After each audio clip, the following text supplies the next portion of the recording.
Stay until after the credits for an announcement of what is coming up on this channel. A large bulk moves through the foliage, gorging on vegetation as it moves. It is instantly recognisable to those around it from its large and adorned skull. Suddenly it stops, moving its head from side to side, uneasy. It was not always this way. When this animal was younger, it had a group to protect it. Now it is alone, but whatever comes out of the undergrowth will not take it without a fight.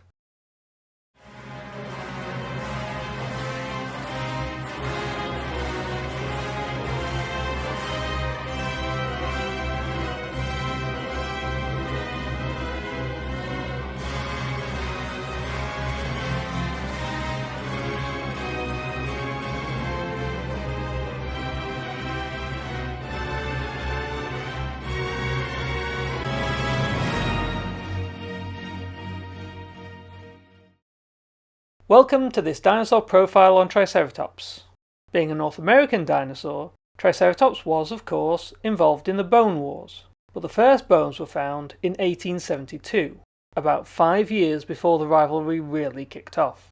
Two surveyors by the names of Bradford Meek and Henry Bannister came across some fossil bones while working for Ferdinand Vanderveer Hayden's Geological Survey in southwest Wyoming. Hayden had a gifted paleontologist helping him on the survey by the name of Edward Drinker Cope. Joseph Leidy, another paleontologist in the group, was annoyed by this younger man going about collecting fossils where he liked. Hayden informed Leidy that Cope had offered to help out the survey for free, and so could go where he wanted. When Cope got word of the site of fossils found by Meek and Bannister, he hurried over and found a hip, several vertebrae, and fossilised leaves. He called the animal Agathalmus sylvestris, meaning marvellous forest dweller, and later described the find as the wreck of one of the princes among giants.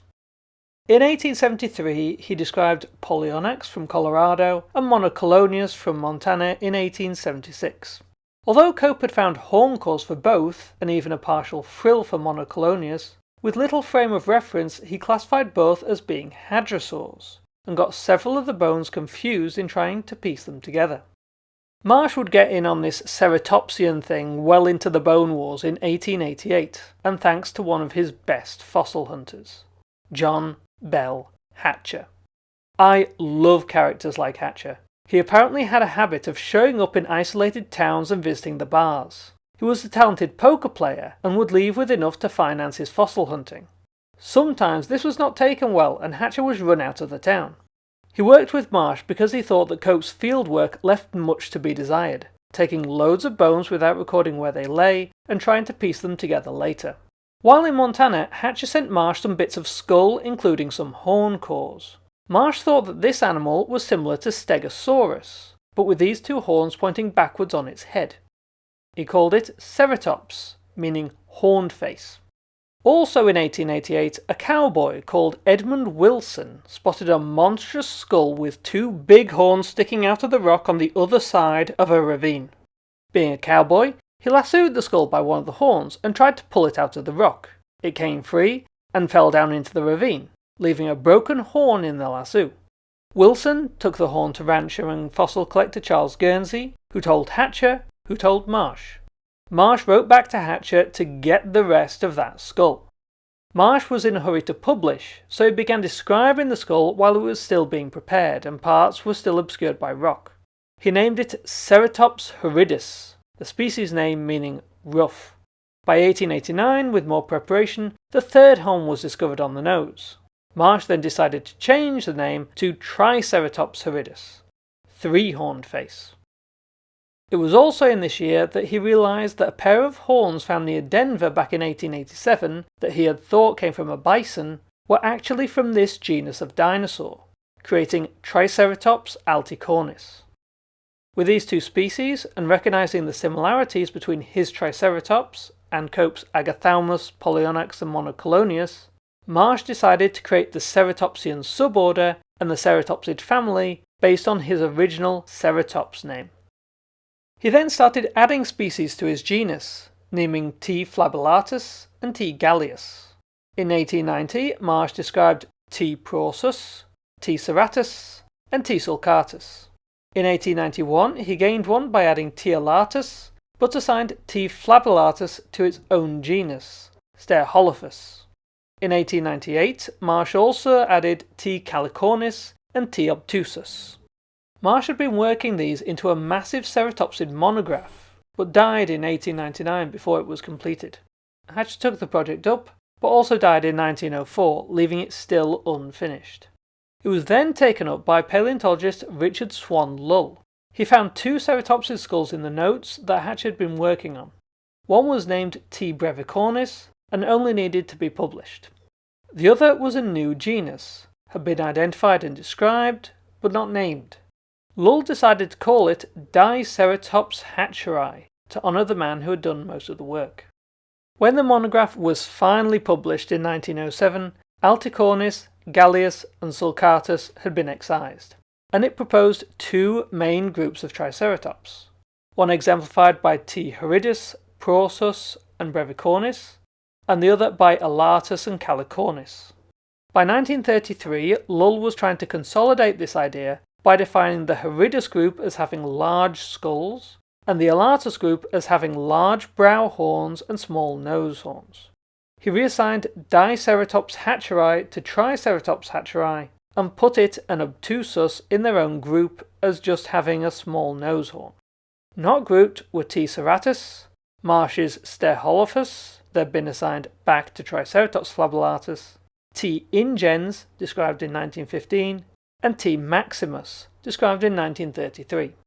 In 1935, T. eurycephalus was named, and it was joined in 1936 by Cope's Agathalmus and Polyonyx, becoming T. sylvestris and T. mortuarius, leaving the dubious Monocolonius, Cope's only ceratopsian genus, that retained its original name. With the discovery of T. albertensis in 1949, Sternberg tried to organise everything by assigning Maximus and ingens to undefined Triceratops, Serratus and flabellatus to horridus, and creating a new phylogeny. In 1986, John Ostrom, discoverer of Deinonychus, teamed up with German paleontologist Peter Wellenhofer to note that this was all a bit ridiculous, and proposed that there was only one species, and that it should be the first one named, Triceratops horridus. In 1990, Thomas Lehmann agreed, thinking that the horridus, prorsus and brevicornis group was female, the alatus and calicornis group were male, and the obtusus and hatcheri group were old individuals.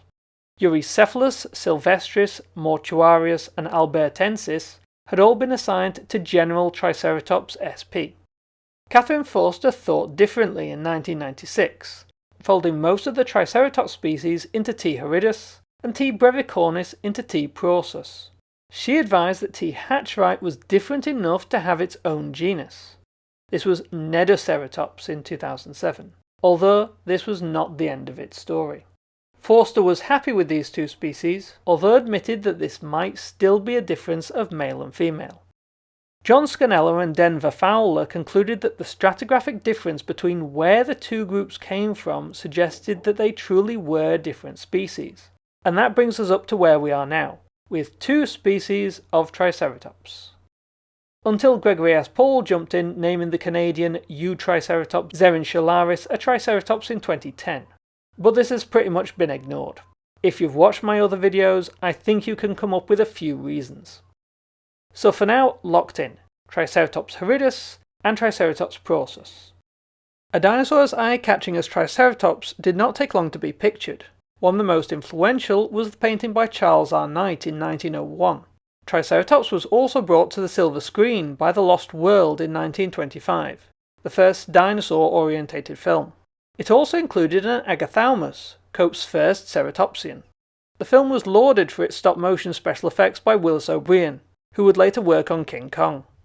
Of course, no mention of stop-motion dinosaurs is complete without Ray Harryhausen. His first self-produced short film was a dinosaur feature called Evolution that included Triceratops in 1938. He was 18 at the time. Triceratops was included in Rudolf Zallinger's Age of Reptiles mural in 1942, borrowing heavily from Knight. Harryhausen would bring Triceratops back to the screen with more experience and a decent budget in 1 million years BC in 1966. I could complain about a Cretaceous dinosaur like Triceratops fighting a Jurassic dinosaur like Ceratosaurus, but this film has cavemen living 1 million years ago wearing fluffy underwear. I have to pick my battles. Also in 1993, Triceratops was the only full-body animatronic used in Jurassic Park. So many notable Triceratops have been found that many have been given nicknames. Here are those that I managed to find. You can pause the video, have a look, and put your favourite in the comments.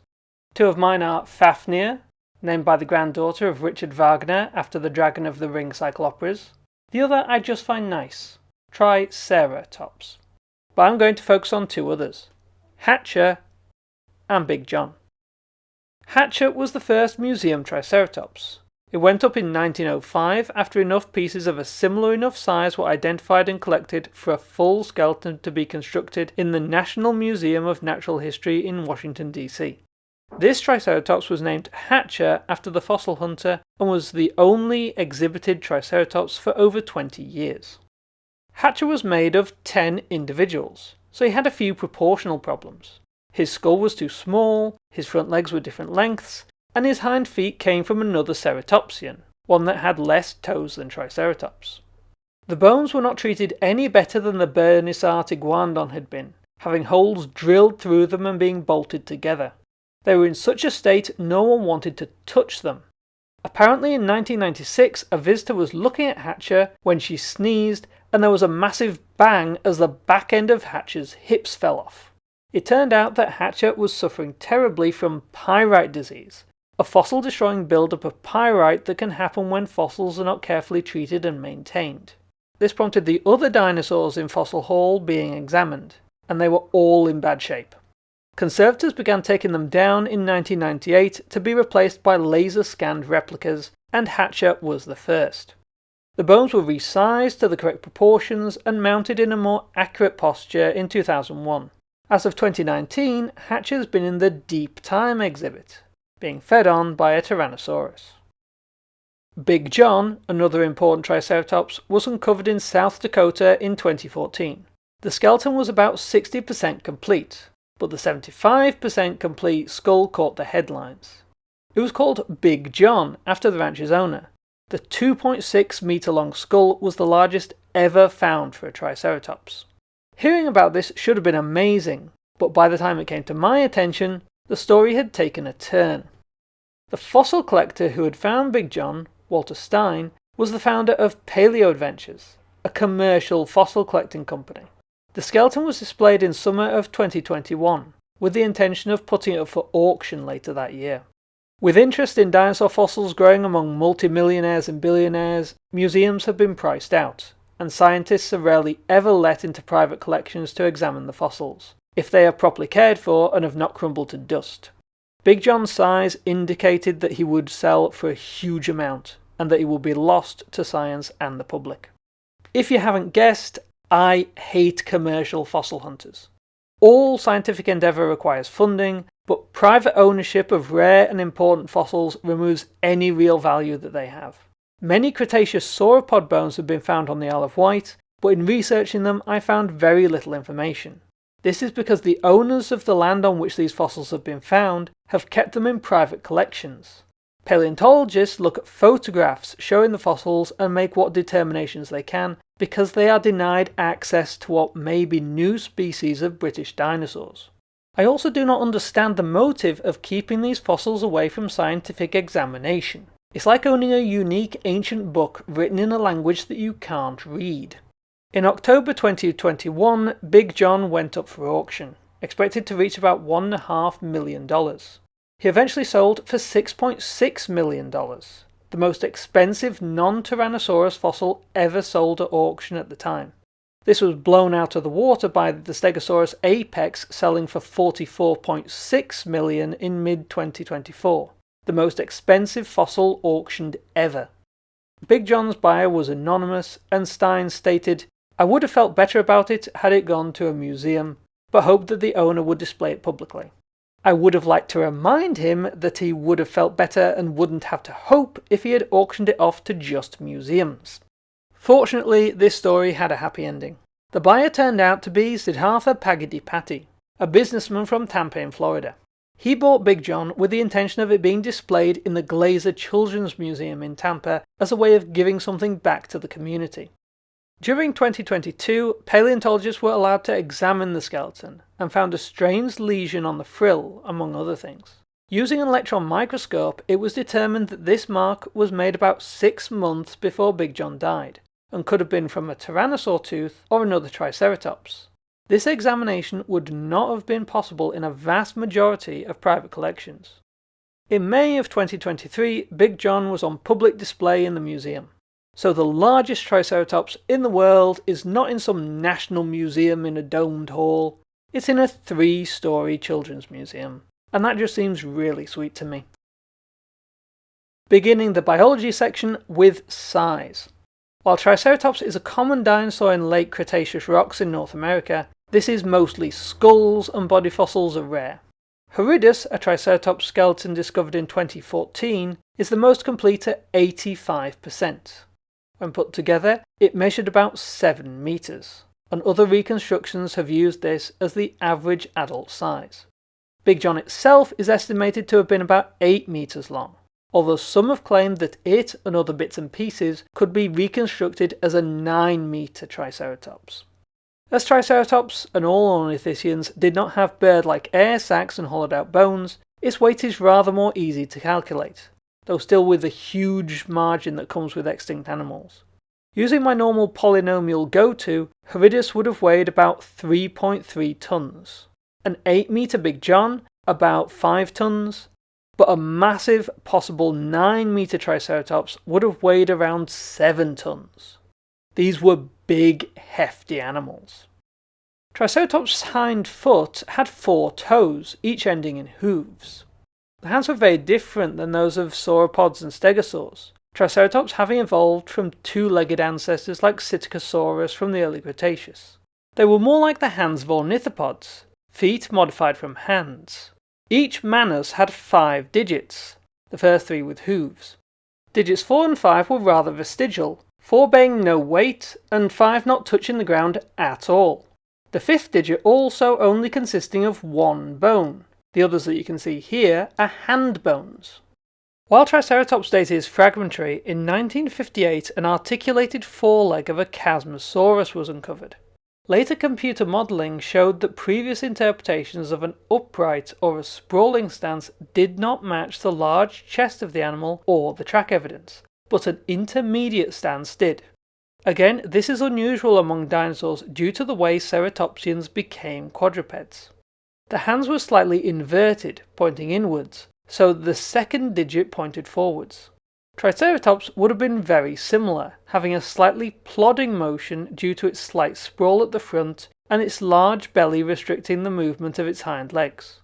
But what would happen when a Triceratops really wanted to move? Could Triceratops run? One very important factor in running is bone strength. When pushing off a limb at speed, more than your body weight has to be supported. When a human runs, each leg has to support about 2.5 times the runner's body weight due to the propulsive force used. The rhinoceros has some of the most robust limb bones of any extant terrestrial animal, because it's big and it can run. White rhinos average at 2.3 tons and can run at speeds of 31 miles an hour.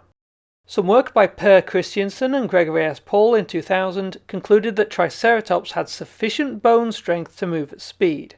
With more averted elbows, Triceratops had greater limb movement than an elephant, which can move at 22 miles per hour, but not as much as a horse, which can reach 30 miles per hour. It was similar to that of a rhinoceros. This is some compelling work, and considering what I've seen from Paul in his other work, I do not know whether this is Christiansen's doing or one of those flashes of clarity that I have seen from Paul from time to time. Thompson and Holmes, who worked on the Chasmosaurus, are with me though in seeing this as credible, proposing that Ceratopsians might have been able to gallop with a suspended phase when all feet are off the ground. I do think that Triceratops would have been able to gallop, although this would not have been their normal mode of travel and would probably be for bursts in larger individuals. Again, similar to rhinos. There have been numerous objections to this though. This includes Johnson and Ostrom in 1995, who suggested that galloping is a feature only seen in ectotherms. While the ectotherm-endotherm distinction is dubious in Triceratops, I will talk about it later, this assertion is just untrue. Australian freshwater crocodiles are ectotherms and can gallop at an astonishing speed. Maidment et al. In 2012 instead pointed out some biomechanical issues with the suspended phase of a gallop in Triceratops. So while I think that galloping was within Triceratops' ability, this debate is still ongoing. What about its food? Triceratops did have a large beak at the front of the snout. This is a feature seen in Ceratopsians from the beginning. While many animals have a beak, many animals also have a maxilla and premaxilla. Even we do, though ours are fused. Ceratopsians are unique by having a bone in front of the premaxilla, with Triceratops being especially large. Marsh called this the rostral bone, presumably because premaxilla just sounds silly. Triceratops' beak seemed to have been relatively blunt and better at grasping and plucking than slicing. It left that to the teeth. Triceratops' teeth were arranged in a battery, similar to ornithopods, but while their teeth ground against each other, Triceratops were for slicing. The teeth were arranged like a pair of scissor blades and were self-sharpening. Triceratops tended to have between 72 and 80 teeth erupted at any given time, although, like all toothed dinosaurs, they had 3 to 5 teeth growing in the jaw ready to be used. When Ostrom examined these slicing teeth in the 60s, he was quite tentative to infer what Triceratops ate. He thought that fruits, seeds, and leafy plants were out, as all required crushing or grinding. He guessed palms, cycads, and more fibrous plants were more likely to be suitable for these cutting teeth, and low-growing varieties as Triceratops' head was so low to the ground. More recently, it has been argued that Triceratops had a wider diet using a fermenting hindgut to break down food, like those found in some herbivorous reptiles, and it could have pushed higher plants down to within its reach, as elephants do. Some have argued that Triceratops' teeth would have been able to deal with meat. This is possible, but probably only for carrion or small animals foolish enough to get too close to a hungry Triceratops' mouth. This does not mean that Triceratops was not a herbivore, as it's similar to cows, which are definitely herbivores. The frill has been proposed as an attachment point for large jaw muscles. While the muscles of the jaw did not reach high on the frill, recent reconstructions have placed attachment points at the base of the frill, providing a strong anchor for a powerful bite. Tyrannosaurus is attributed with the most powerful bite of any dinosaur that we know of, at over 3.5 times that of the strongest confirmed crocodile bite. That we know of is important, as it omits dinosaurs that have not been found yet, and those that have not had their bite force calculated. Due partly to uncertainty about where in the jaw Triceratops' muscles attached, this dinosaur's bite force has never been calculated, but its attachment might make it the strongest bite of any terrestrial animal. This would mean that Triceratops would have been able to puncture bone with the tip of its beak, and could have bitten off limbs with its scissor-like teeth. Earlier Ceratopsians seem to have actively used this bite, as seen in the fighting dinosaurs fossil. Triceratops' hide was covered with polygonal scales, with some larger circular ones on its flanks. Triceratops possessed the largest scales of any known dinosaur, not counting the scutes of ankylosaurs. The large circular scales were shaped like little volcanoes, with what are described as nipple-like structures in the centre. Some have claimed that these might have had bristles, like the quills of the exquisitely preserved Psittacosaurus. But the Psittacosaurus had these scales too, with no bristles coming off them. So it seems like only big, hard scales for Triceratops. No bristles or quills. But now it's time to talk about the most prominent parts of Triceratops' anatomy. Those horns and that frill. There are many theories about the function of these features, which I will be getting into, but one hypothesis I want to nip in the bud is one that I have heard more and more being tossed around as a possible function, and that is species recognition. This hypothesis posits that some dinosaurs grew elaborate structures to be able to recognize mates of the same species and maintain cohesion within a herd. This is dealt with in a 2013 paper by Hone and Naish, which peel apart this hypothesis better than I could, and I made a video about available on my Patreon. Basically, the mate recognition does not hold up, as choosing a mate on various signals is mate choice rather than mate recognition. It is false to claim that animals only want to mate with members of the same species after many instances of hybridization, even between very different looking animals. Herd cohesion makes no sense, as these features often change significantly as the animal grew, making young look very different from the adults. I will be talking about this in relation to Triceratops later, and there is a host of individual variation. Here are the frills of adult Styracosaurus, for example. That is another thing. These structures are often terrible for telling species apart. In Upper Cretaceous Mongolia, you find Protoceratops hellincorinus, Bagaceratops rosdesvensky, and Magnirostris dodsoni. These are all very similar and may be the same species. If paleontologists working over these bones with minute measuring tools can barely tell the difference, what good are they compared to less costly signals like colour, smell, and fleshy adornments? Also, species recognition has not been identified in any living animal. Again, these are Cliff's notes, and not all of them. If you're interested, I advise you to read the paper in the bibliography, or watch my video for the full rundown, again available on Patreon. For a bit of background, the earliest marginocephalians, the group that includes Ceratopsians and pachycephalosaurs, had large parietal and squamosal bones. These are the skull bones at the back that bulged out to form a kind of shelf. Later ceratopsomorphs, divided into the chasmosaurines and the centrosaurines, developed more elaborate frills, chasmosaurines going for size and centrosaurines going for spikes. Examples of early ceratopsians, like Laoceratops with small frills, seem to indicate that the primary use of frills were as display structures. There is the idea that they remained display structures as ceratopsians evolved, including being brightly coloured, but there was also the idea that they changed their primary function. An early hypothesis was that the frills were used for temperature regulation, similar to the ears of modern elephants, as they were covered with blood vessels. This tied well with the old cold-blooded reptilian view of dinosaurs, but as we will find out, dinosaurs like Triceratops were a bit more complicated. Another relatively early theory is that the horns and frill were used together for defence, hardly something that Laoceratops could do. But as Triceratops' frill was solid bone, unlike other ceratopsians with large holes, and intimidating horns pointing forward, this is compelling. A note on the horns. What we see is the horn core, which would have been covered by a sheath of keratin in life. This is common in modern horned animals today, although the size of the sheath relative to the core is variable. The assumption has often been that the size of the cores indicate that they were relatively close to the form of the horns. This is supported by some reports of fossilized Triceratops sheaths that were found but too delicate to be preserved during excavation, generally grading from 7 to 33 mm thick. The horns on an exceptionally preserved Psittacosaurus showed the sheath making the horn 140% the length of the core. Using the horns of Yoshi's trike at 1.15 meters long, the longest Triceratops horns found, this would result in horns 1.5 meters long. So an increase, but seemingly not massive. One find that indicates the kind of dangers that a Triceratops faced is only known by SUP 9713. It was a 70% complete Triceratops skull, uncovered in 1997 in the Hell Creek Formation.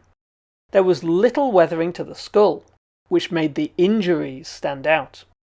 There were 3 parallel scratches to the left of the frill, and while the right horn core was 60 centimeters long, the left was only 36 centimeters. An examination of the broken surface of the left horn core revealed 2 tooth marks that had punctured keratin and bone. The size and shape were distinctive. A large adult Tyrannosaurus rex. and the placement of the teeth which caused the injuries suggest that the two were face to face. We don't know how it started: a failed ambush, an ambitious T-Rex, or an angry Triceratops. Whoever initiated it, things turned ugly. The Tyrannosaurus bit at the Triceratops' left horn, its left teeth piercing bone. As the two struggled, their combined force caused the horn to break in half. With a vulnerable left side now the horn was broken, the Tyrannosaurus made to bite, scraping its front teeth on the Triceratops' frill. Somehow it ended, and the Triceratops walked away as the injuries show signs of healing. Whether the T-Rex gave up or was killed, we'll never know. The healing was not going well though. The texture indicates an infection, either from having an open bone wound or from a septic bite, which some theorise Tyrannosaurus had. I love this Triceratops because it is so rare to see such clear evidence of an event in an extinct animal's life, which makes it a bit sad to me that I can't find a nickname for this, only its catalogue number, SUP9713. It demonstrates that Triceratops' horns were involved in confrontations, even if they did not dissuade all predators. But was this their primary function?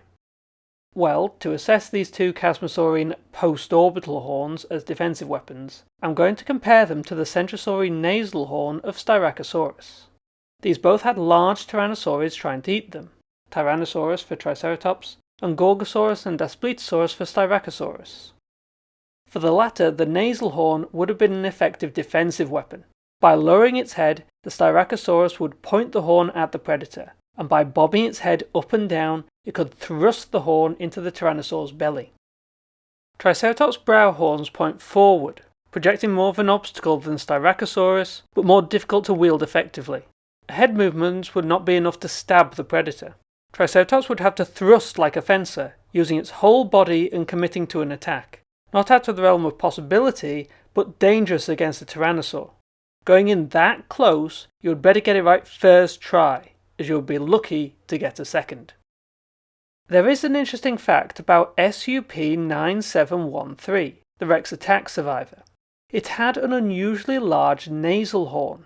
It was the longest of the 41 specimens used for comparison at 30 centimetres, half the length of the animal's brow horn. Could this have been the reason why it came out of that fight alive? I think it would have helped. We are always on the lookout for living analogues of extinct creatures, and there is one for Triceratops' 3 horns. It's even got the scientific name Triceros jacksoni. It is Jackson's chameleon. These chameleons have a nasal horn, 2 brow horns, and even a small crest. Males use these horns in territorial disputes and associated mating rights. They look very similar to Triceratops and, at first glance, could be a brilliant analogue. But there is one problem. The females look like this. They have no horns, not having to engage in these kinds of bouts. But what about some form of conspecific combat? Is there any evidence for it? Well, pits and holes have been recorded in Triceratops skulls for a long time, but have usually been described as disease lesions. To test this, Triceratops skull lesions were compared with those in Centrosaurus skulls. The assumption was that if these were the result of disease or predator injury, there would be equal damage in similar areas of the skull. When these incidents were tallied to their skull bone, shown in red here, it became clear that there was a difference, with Triceratops receiving more injuries. The team interpreted this as resulting from combat with other Triceratops, there being evidence that fighting Centrosaurus were more favourable to devastating body blows. Several years earlier, one of the lead authors, Andrew Farkey, ran an experiment to see what sort of combat positions Triceratops might have used, and chose a fun way to go about it. He purchased 2 Triceratops skull replicas, and tried different ways of slotting them together. There are multiple issues with this experiment, not least being that this would not have included the individual variation that is seen in Triceratops skulls, and there is no accounting for keratin sheaths over the horns. That being said, it was only intended to be the basis of future study that has not yet materialised. This is another paper that I go through in a Patreon exclusive video. Through trial and error, Farkey came up with 3 possible ways of Triceratops locking horns. The first, single horn contact, involves the 2 heads next to each other and each locking with 1 horn, in this case the right. The second was full horn locking, which is more familiar in depictions of Triceratops horn locking, where both horns are locked and the Triceratops are muzzle to muzzle. The third and final is oblique horn locking, where both horns lock but the skulls are turned 90 degrees to each other. This done, the predicted injuries from the positions were plotted and compared with actual fossil lesions. While injuries to specimens A and E were inconclusive, the big one was specimen C, which had suffered a wound to the jugal bone, right where the nasal horn would have hit in the full horn lock and no other positions. The wound to specimen B could have been caused by the brow horns in either the full horn lock or through single horn contact. Specimen D had a wound on the prefrontal bone, which was not expected for any of the positions, but this could have been caused by getting into one of these positions or just general stabbing towards the face. While this evidence seems to imply that Triceratops mainly used full horn locking in combat, there were no real rules and conspecific fights can get brutal. Novel horn forms would have also influenced these fights, leading to the massive amount of diversity among horn forms. The previously mentioned Yoshi's trike had the longest horn cores of any Triceratops found, but was only a sub-adult. An arms race of horn shapes and sizes was seemingly prolific among Triceratops. But why were they having these fights? Was it males fighting over territory and mates like Jackson's chameleons? And if so, why did females possess identical horns? Today's most prolific horned animals, the bovids, offer a myriad of horn forms. Though none are really comparable with Triceratops, their use may give us an insight. Blue wildebeest are an interesting example, as both sexes possess horns. While both males and females use them against predators, the males also use them for settling mating disputes. This results in the male's horns being larger than those of the females. I hope that the confusing mess of species at the beginning of this video demonstrated that while there are two species, the differences between the sexes is equal to individual variation. There is no sexual dimorphism happening in Triceratops where the horns of males and females are different, despite numerous studies trying to find such a thing. This indicates that while both may have benefited from the horns as predator deterrents, the males were not using these horns significantly more than the females. There are several bovids that have significant female use of horns. The first that come to mind are caribou, or reindeer. Males do use their horns, or antlers, for rutting but shed them in winter after the mating season has ended. Females, though, retain their antlers through the winter to protect their calves. This does mean that around Christmas time, all the antlered reindeer are female, and Santa's sleigh is run on girl power. Musk oxen are another example, with males and females having horns of the same size and shape.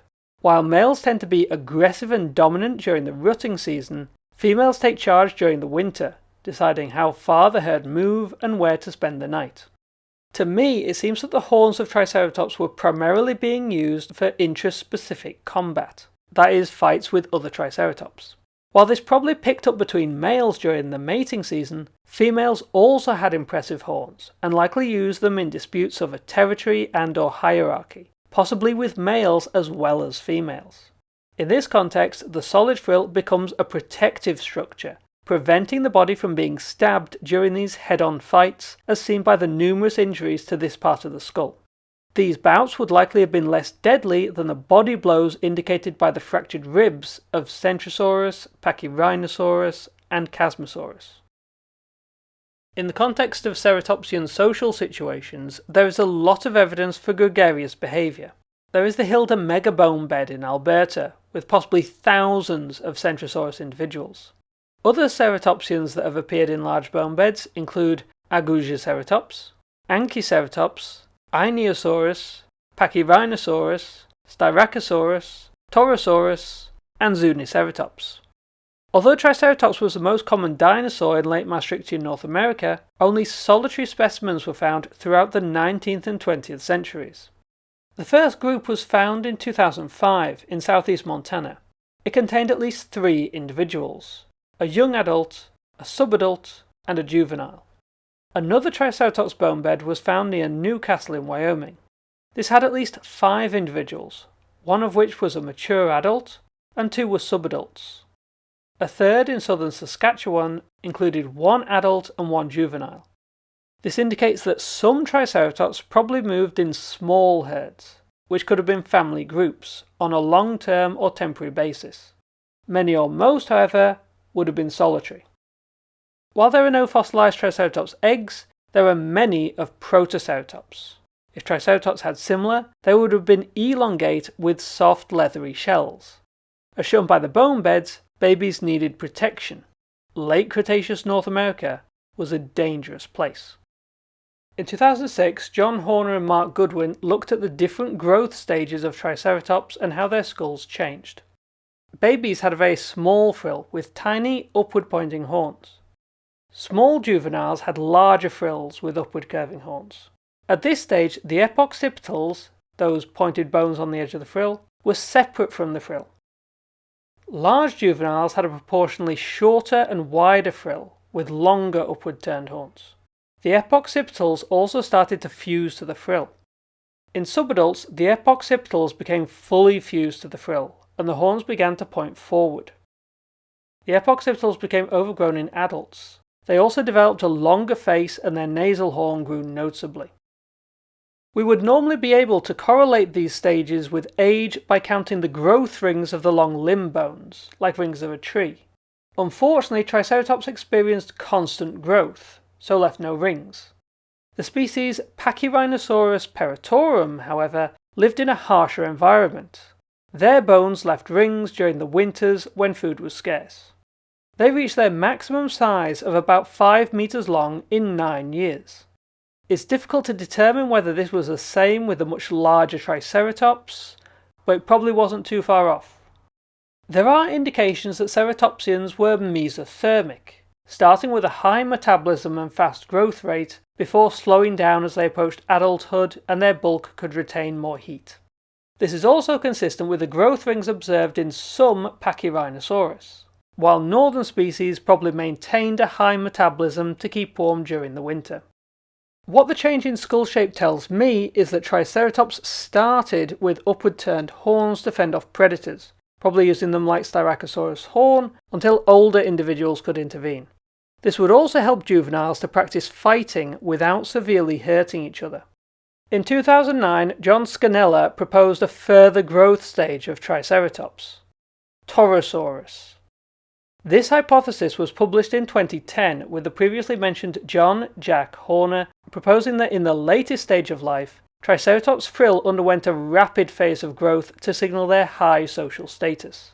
They pointed to the similarity of the skull of Torosaurus to that of Triceratops, apart from the frill, surface texture of the frill bone in Triceratops indicating the possibility of this change, and the possibility of Nedoceratops as an intermediate stage. This would eliminate Torosaurus and Nedoceratops, reclassifying them as Triceratops. As this Torosaurus is Triceratops hypothesis has a lot of overlap with the species recognition hypothesis, my video on that, available on Patreon, goes more into the flaws in the signalling side of the argument. On the other points, numerous studies have come out against it. While a Nedoceratops focused study has backed up its classification as its own genus, one looking at Torosaurus has demonstrated that while juvenile Torosaurs have not been found, yet, the proposed change in the frill is not indicated by the growth patterns earlier in Triceratops or in other Chasmosaurian ceratopsids. Both these studies concluded that the most mature Triceratops to suddenly revert to a subadult biology and develop into another stage was inconsistent with the evidence. A 2013 study looked specifically at the dimensions of the skulls of Triceratops, Nedoceratops, and Torosaurus. The whole skull dimensions showed Torosaurus and Nedoceratops being separate from the Triceratops group, and again in the skull without frill plot, showing that looks like is not sufficient to declare things the same. Some new evidence may come up, but for now I will be keeping Triceratops, Nedoceratops, and Torosaurus separate. Thinking about Triceratops' small herds, there are several examples that we could look at. Elephant herds are run by matriarchs and primarily consist of females looking after juveniles. Males are more or less solitary, fighting with other males for territory during the mating season.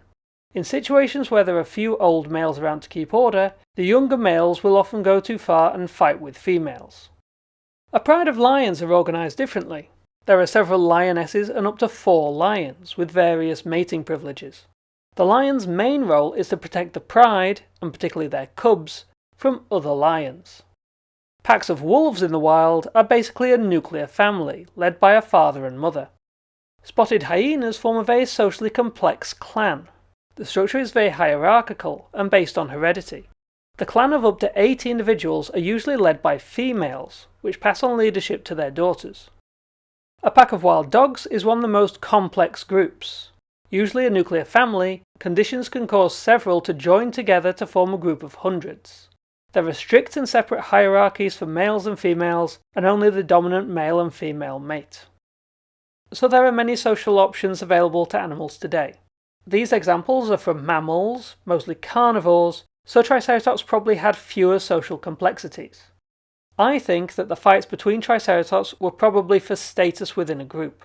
The numerous solitary Triceratops indicates either there was a large population of lone animals, or groups left little evidence in the fossil record. This latter could have resulted from only the most fit being able to maintain their position in a group, and or predators preferring to prey on solitary individuals. Isotope analysis on the Wyoming bone bed revealed that the group lived in a fluvial environment, moving between floodplains and inland forests. There was little to no migration. This group seemed to have a territory in a riverside environment, indicating that the lack of fossilized groups is not due to them living in unpreserved upland areas. If it was the case that combat was necessary to stay in a group, what was solitary life like for Triceratops? In short, tough.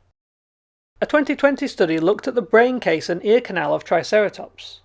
The ear canal orientation showed that Triceratops' resting head pose was about 45 degrees down, pointing the horns out towards threats and the beak down to forage.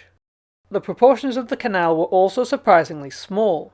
They were the smallest of all the dinosaurs tested, apart from Pachycephalosaurus, and is only notably superior to reptiles. This means that Triceratops had very poor gaze stabilization, reducing their ability to make rapid head movements. This is also bad for charging. While Triceratops could probably gallop, it would quickly lose track of a target. This canal would also be bad for its hearing range.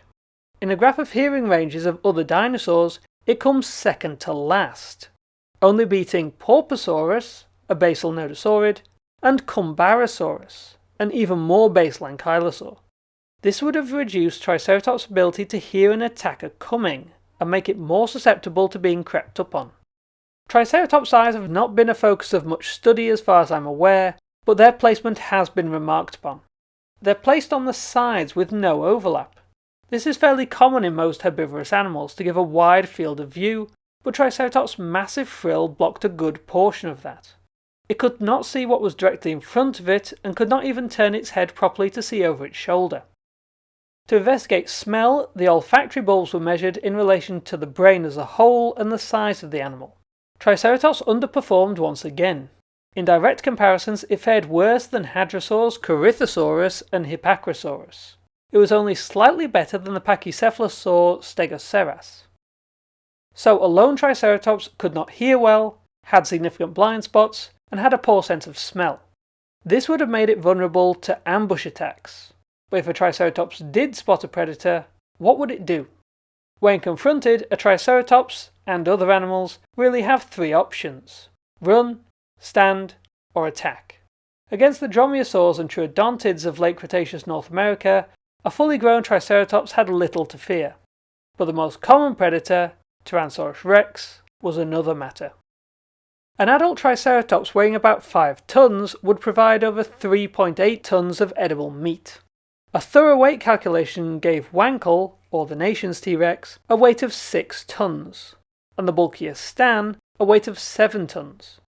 Stan would be fed for about 27 days from a kill like this. Wankel would be fed for about 34 days.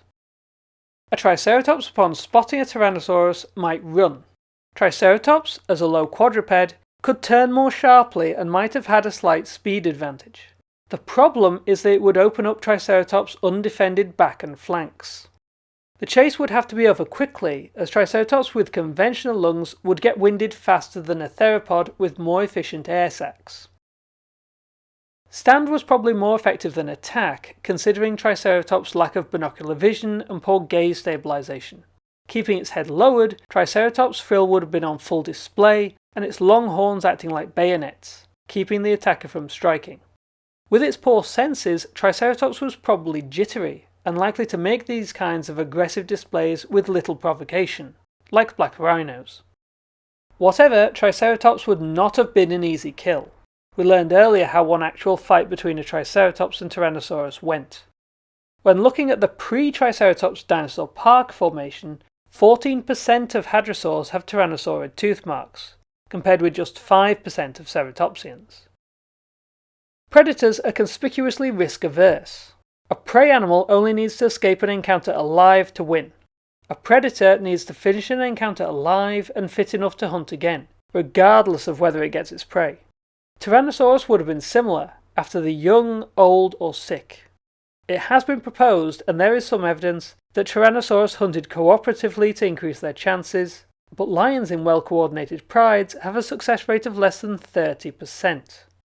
The most successful land predator is the African wild dog, and their success rate is 67%. Tyrannosaurs would have tried everything that they could to increase their chances, probably by leaving the groups and mature healthy individuals alone. One didn't get that memo, and it did not end well for it. Absolute dating for Triceratops is difficult as there is little information on dates from the formations in which it is found, but generally Triceratops prorsus emerged around 68 million years ago, and Triceratops horridus became extinct 66 million years ago in the end Cretaceous mass extinction.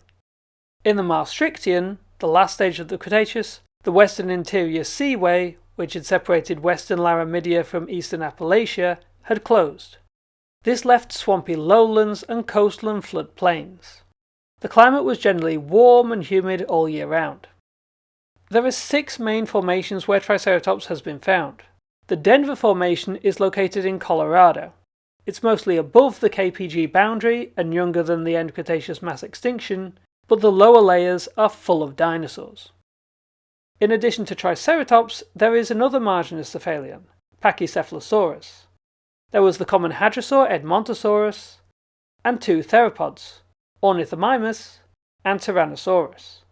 All these were common dinosaurs across most of these formations. The Frenchman Formation is located in southern Saskatchewan and meets the KPG boundary near the top. Again you have Edmontosaurus and Tyrannosaurus.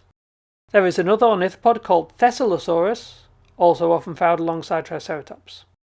There is the smaller Pachycephalosaur Spherothilus, the other large Ceratopsian Torosaurus, and the largest of the ankylosaurs, Ankylosaurus. The Laramie Formation is also located in northeastern Colorado. There is the usual Edmontosaurus, Tyrannosaurus, Thessalosaurus, and Ornithomimus. There is also Torosaurus, and bitty examples of the other types of dinosaur carnivores in this area, Dromaeosaurus and Parionocodon. This latter is a troodontid, only known from teeth, and may be a bucket name for several troodontids that had very similar teeth. The Scollard Formation is located in Alberta. It has the KPG boundary running through it, so dinosaurs can be found in the lower layers. There is Edmontosaurus, Tyrannosaurus, Thessalosaurus, and Pachycephalosaurus. Ankylosaurus is back, and there is the small ceratopsid Leptoceratops. There are also several dromaeosaurs and troodontids, many dubious and known from teeth. The Lance and Hell Creek formations are located across Montana, Wyoming, and both Dakotas. While both preserve a similar geography and meet the KPG boundary, the Lance Formation has an older beginning. In the Lance Formation there is, of course, Edmontosaurus, Tyrannosaurus, Thessalosaurus, Pachycephalosaurus, and Ornithomimus. Ankylosaurus is joined by fellow ankylosaurs Denvosaurus and Edmontonia. Triceratops was not the only ceratopsian, with Leptoceratops, but also Torosaurus and Nedoceratops. There are 2 suspected troodontids, Parionocodon and Pectinodon. Hell Creek is similar, Edmontosaurus, Tyrannosaurus, Thessalosaurus, Pachycephalosaurus, but also Spherothilus, Ornithomimus and Struthiomimus. 2 ankylosaurs, Ankylosaurus and Denvosaurus. 2 other ceratopsians, Leptoceratops and Torosaurus. There are also the largest oviraptorosaurs from North America, Anzu and Eoneophron, and the short-armed but long-legged and tailed alvarosaurid Triceratops, similar to Mononychus. There are teeth of the troodontids Parionocodon and Pectinodon, but more substantial remains of dromaeosaurs. There is the small velociraptorine Archaeoraptor and the large Dakotaraptor. Dakotaraptor is in an odd spot, as it's a chimera of dinosaur and turtle bones. The dinosaur bones might be of a dromaeosaur, but it's held in one of those restrictive private collections that I talked about at the start of this video. So no one has been able to confirm which theropod group the true dinosaur bones really belong to. Coincidentally, its full name is Dakotaraptor steini, after Walter Stein. It seems that Paleo Adventures was involved in this, but I've not been able to confirm. These graphics are not to be considered complete. Many of the finds are fragmentary, consisting of teeth. I've also left off the huge diversity of avialan dinosaurs, birds, which included the diver Potomornis. In fact, a 2017-18 census of fossil material from the Hell Creek and Lance formations revealed over 41,800 isolated bones and teeth. This is likely an underestimate, as many collections could not provide an accurate number. Of those, just 33,000 had any attention and attempt at identification. The results reveal a plurality of 46% being hadrosaurs, mostly teeth. As hadrosaur teeth are easy to identify and were shed regularly, this may be an overrepresentation and bias in the data.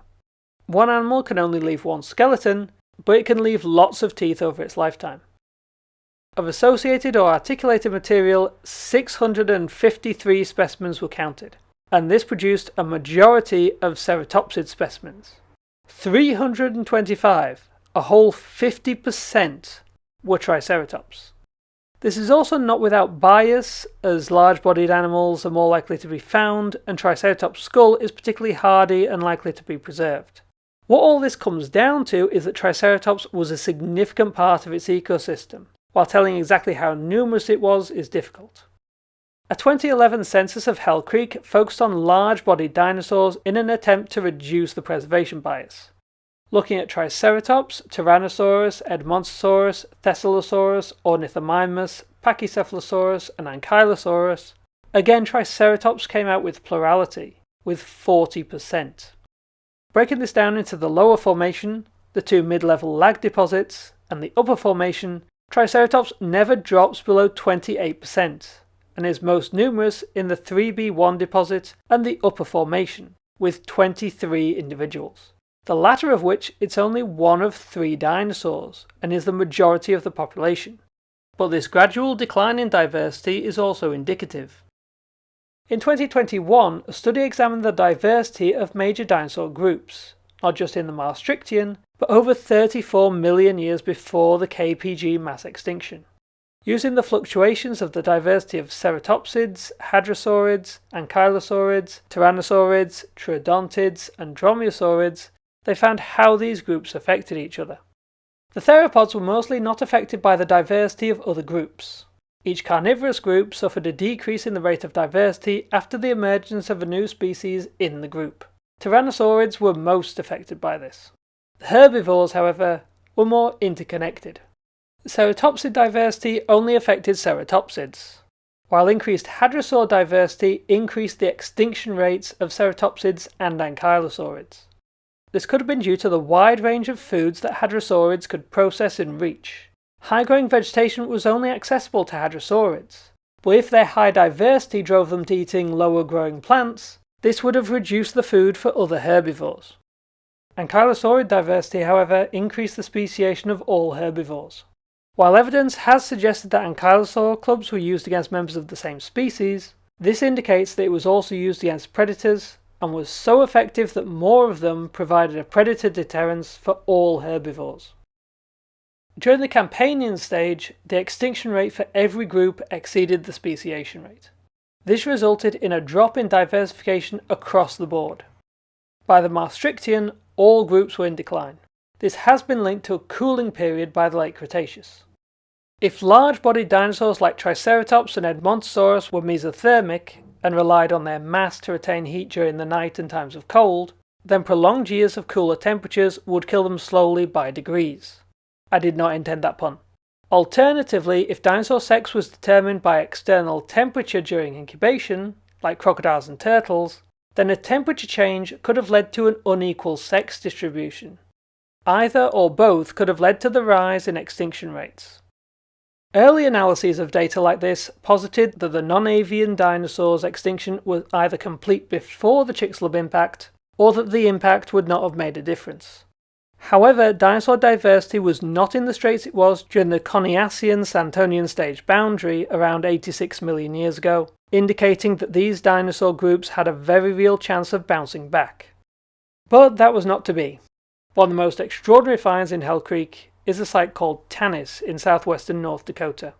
Here there is evidence of one of the last of the Ceratopsians, probably a Triceratops, and one very bad spring day 66,043,000 years ago. The bolide hurtling towards Earth was larger than Mount Everest at 6.2 miles across and moving at 12 miles per second. It struck the Gulf of Mexico with a force of 100 teratons of TNT, 1 billion times the power of the atomic bombings of Hiroshima and Nagasaki. It would have created mega tsunamis over 100 meters high, and a blast front moving at 620 miles per hour. To the dinosaurs in Hell Creek, 1,900 miles away, they would have seen a flash over the horizon, and that was it. The sound would never reach them, but other waves would. Primary earthquake waves travelling through the Earth at 3 miles a second would hit the area 6 minutes after the flash, the effects of a magnitude 10 to 11.5 earthquake, up to 4,000 times the power of the 2011 Tohoku earthquake that hit Japan. These seismic waves would agitate the river flowing through Tanis and any other water bodies in Hell Creek, creating seiches. Along the remnants of the Western Interior Seaway, these seiche waves would have reached 10 to 100 meters high, but even along the Tanis River, 10 to 11 meter floodwaters would have crashed through the area. As these seiches raged, the ejector material from the impact began to fall. As they descended, they heated up the atmosphere and landed like embers throughout the forest, creating massive wildfires. Within the first 10 minutes, many animals will be dead. 18 to 26 hours later, the mega tsunamis would have arrived, washing over huge swaths of North America. Within a few weeks, the sulfur blasted into the stratosphere would have cloaked the planet, reducing sunlight by 50% for 2 years, and creating freezing temperatures for up to 3 years. It may have taken up to a decade for the skies to return to normal, but there was no going back for the planet. Any animal of large size that required large amounts of food to sustain themselves would not have survived. Analysis shows that only animals weighing less than 25 kilograms or detritus feeders made it through. 5-ton Triceratops would not. If the bolide hit the deep ocean, much of the force would have been absorbed by the water. If it had struck somewhere other than the Gulf of Mexico and its gypsum deposits, the darkness would not have lasted so long and been so complete. And if non-avian dinosaur diversity wasn't low, some small-bodied non-avian dinosaurs might have been able to survive. Although the avian dinosaurs, birds, took a big hit, groups like the Hesperornithines going extinct, some survived, along with turtles, crocodiles and mammals. Triceratops was left to the rocks, to haunt the cliff sides where it once roamed, and to fascinate all who looked upon it. Being so successful in its day, it's now an expected feature of dinosauria across the world. While best known as the adversary of North America's largest land predator, Triceratops was an incredible animal in its own right, one that we are still striving to understand. Thanks for watching. This was a big undertaking, making the longest and most deeply researched video I have made so far. Make sure to like and subscribe to give this video a boost in the algorithm, and share with others who might like it. If you can afford it, you can also support me on Patreon for early access to videos and Patreon exclusive content. Much thanks to my genus level patrons: Arachobia, Dracano, Miss Neb Savage, Liam Mackin, Big Red Dinosaur, Kieran Dugirala and DB Fassbinder. The results of my next video poll are in, and while the dinosaur profile video is 1 percentage point ahead, a significant majority want a formation video, so it'll be on the most popular, the Isugualasto formation, containing some of the earliest known dinosaurs. This will be after I do a relatively short video about the most common comment on one of my most popular videos, then back to a profile video. In my older videos I used to say, I will not be doing Tyrannosaurus Rex in my next profile. I will be doing it eventually, I just want more experience so I can do it justice. Well, I think I'm ready. But do you expect me to just jump into Tyrannosaurus, one of the most studied of all dinosaurs? I'm going to need a run-up. So my next profile will be on the dinosaur that almost took the name of the whole family, Albertosaurus. Hope to see you then.